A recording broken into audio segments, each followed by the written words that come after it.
So this video is about if you live cars, then you pretty much only want to rent a car when you go on like a weekend trip, because why would you want to put mileage on your rent, like your lease car, like where you're gonna have to pay it's gonna cost you more in the long run, right? So if you the advantages of renting a car are, you break down, you get towed to the nearest service center, then you're back on the trip. You're not hit with as often anyways with unexpected hotel bills and repair bills, because you had to wait for them to open up on Tuesday because you're in the middle of nowhere, North America. Right. So and if you have with your car insurance, you could have car rental insurance under that, so that would save you some money, because it's usually a little pricier. So there is two sides. It's a double-edged sword, right? So you could save money, and because you know yourself that you're probably not that accident prone, right? Like you happen to an accident most likely in your life, or if you have, it wasn't too bad, and so that means you're unlikely to get into an accident on this weekend trip, like to a point. But then to another point is just because you're on a trip, you could be in unfamiliar territory, so you're more likely to make mistakes, right? So that is the advantage to get car rental insurance through the car rental company itself, is to make sure that you're covered for your unfamiliar experience in a new location, right? Because it's not too bad with GPS, but with maps, like, it could be a little bit confusing, and you're pressured because you're at the red light and cars are honking and you're trying to decide where you go. Just mistakes are more likely to happen. So that being said, when you do rent a car, some of the first things you should learn how to check is you want to feel the weight to body roll ratio, and when you're stopping. Like, well, body roll would be side to side like that, but when you bring, like, see how fast it takes the car to stop. So that's the first thing you want to do, is when it's in the parking lot, you figure out the braking distance necessary for this new vehicle, because you want to be able to stop accordingly, right? And if the road's wet, or it appears to be wet, or there's snow on the ground, there could be black ice. So just always assume that the vehicle's heavier than what you are driving. Pretend you're driving a big truck and you need a lot of distance to stop, right? And then you should stop accordingly, right? So drive according to the weather.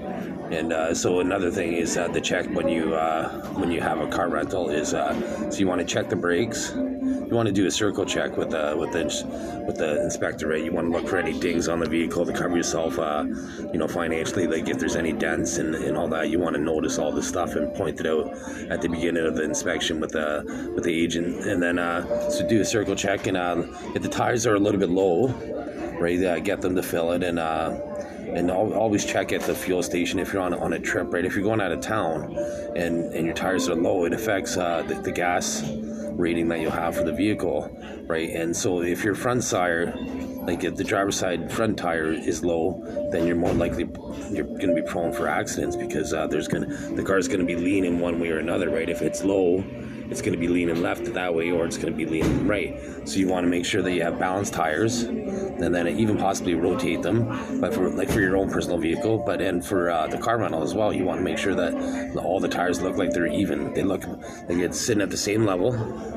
So now that the tires and the brakes are good, so then the next thing you need to check is the windshield wipers. You want to make sure that you know where the windshield wipers are in case there's sudden rain, right? Because that's the last thing you want to be trying to figure out when you're going down the highways. All of a sudden, Mother Nature just starts raining on you, and you and you need to figure out the wipers because you didn't have the foresight to check it out in the parking lot when it was dry, right? So do that, and also the high beams and cruise control. Like, you want to figure out those 5 things. So you'd want to figure out the air in the tires, make sure they're all balanced, the braking distance, and then cruise control, night vision, like seeing at night, and the wipers to fast, medium, and low, and see how fast it is, and to see what you might need in a case of an emergency.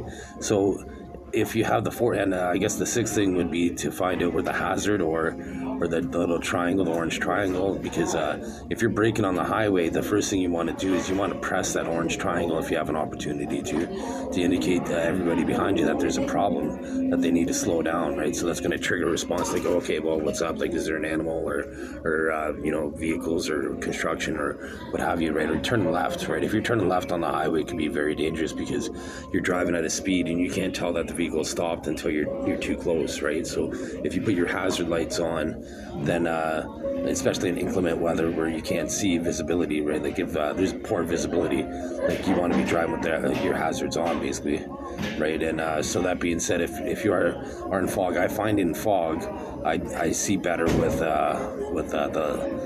just regular lights on, like I'm not with the fog lights. The fog lights are kind of good, but it amplifies the light too much.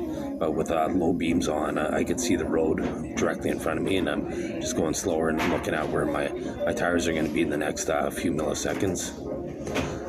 And so with that being said, you want to try to have, like, if possible, like if there's an option to be between like worse, not as bad, and then the best worst scenario, then you'd want to drive with two wheels on one type of surface and then two wheels on another type of surface, like when there's snow or slush, because you want to have two different types of traction options to be able to steer. You want to steer wherever you're looking on the road is where your car is going to end up if you just allow it. Like your muscle memory from driving should like if you look at a tree, you're going to see the tree and you hit the tree, but if you see the road, you're going to stick the landing, so to speak, right? So always focus where you want to end up and point the car where it is, and your arms are going to just do what's necessary to accommodate. Like, but there's a thing called oversteer and then understeer, right? So if you oversteer too much, then you have to correct now,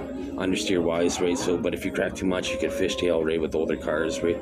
So you just want to slightly feel it out, right? And if you see an animal on the road, like, and they're small, you gotta make the decision. Like, you could afford, you could make one sharp 1 foot turn on a diagonal,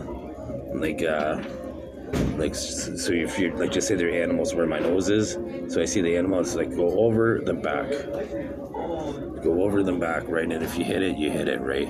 But if it's a moose or something like that, then you gotta maybe even use the e-brake if you have to, right? Like if you're just putting your foot on the brake and then use the e-brakes. But if I was by myself, and I'd want to try to kick the vehicle towards the moose passenger side, so there's several feet of space in the cargo, like in the compartment, like the human compartment where we set the shell of the vehicle to prevent the moose from crushing the roof and me getting crushed under the roof, right? Because the moose is a big vehicle and they're big and it does quite a bit of damage to vehicles.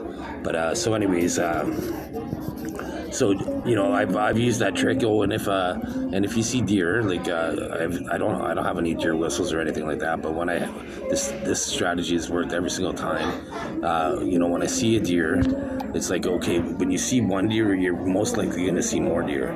So this is autumn in Canada, right? So this is a prime time for to see lots of deer, right? So if you see one deer, like, pay attention for more deer, right? And so what I do is I just lay on the horn, like beep beep beep beep beep beep beep beep beep beep beep beep beep beep beep beep, right? And the whole time that I'm there, like, to startle them, so they don't want to come towards the noise, right? They're gonna go away from the noise, right? So they're gonna retreat rather than press forward. So this is PhilosophiChris, and SmartiChris doesn't like getting the wrinkles under my eyes, so you're not supposed to be able to get wrinkles on live video, but they're going to disappear when I disconnect my computer interface. That's how I do it. SmartiChris knows how to protect himself, and then here we go, I got wrinkles again. Wow, everybody's feeling it right in their DNA. Right? Well, showing them all. That's how it's done.